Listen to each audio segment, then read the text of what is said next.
Длинношипая рыбаеж – один из самых запоминающихся обитателей кораллового рифа.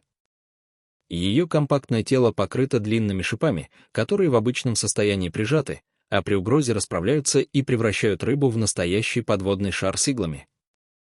Для снорклеров это зрелище впечатляет. За несколько секунд спокойная округлая рыба становится колючим защитным снарядом. Такая способность – ключевой элемент ее обороны от хищников и важная часть поведения. В норме длинношипая рыбаеж ведет себя довольно спокойно и осторожно. Она держится поблизости от рифа, камней и укрытий, часто на глубинах, доступных для снорклинга без акваланга. Рыба медленно плавает, словно осматривает поверхность и не любит резких движений вокруг себя. При сильном испуге она заглатывает воду или воздух, увеличивается в объеме, а шипы расправляются во все стороны. Для хищника это уже неудобная добыча, а опасный колючий объект, который сложно проглотить и легко повредить рот. У рыбы-ежа сильные челюсти и своеобразные зубы, образующие клюв. Такой аппарат позволяет ей дробить твердую пищу, ракушки, твердых беспозвоночных, части коралловых обрастаний. По питанию это типичный рифовый специалист, который активно использует риф как источник корма и не ограничивается только мягкими организмами. В результате рыбаеж заметно влияет на обрастание и распределение мелких животных на поверхности рифа, участвуя в формировании его живого микрорельефа. Для снорклинга длинношипая рыбаеж интересна прежде всего как объект наблюдения, а не как игрушка.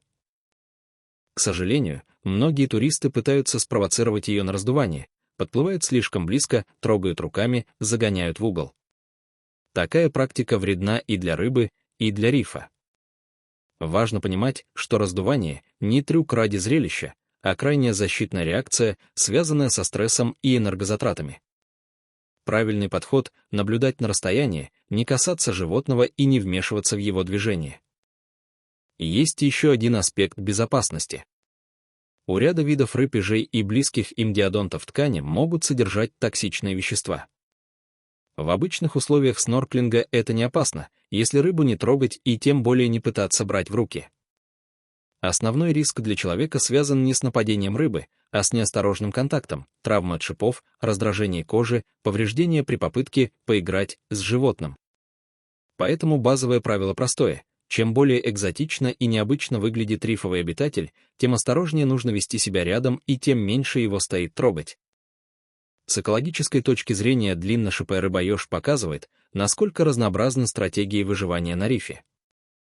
Она не самая быстрая и не самая ловкая, не маскируется так, как многие другие виды, зато обладает мощным набором защитных механизмов. В пищевой сети рифа такие рыбы занимают особое положение. Ими интересуются хищники, но успешные атаки случаются реже, чем попытки.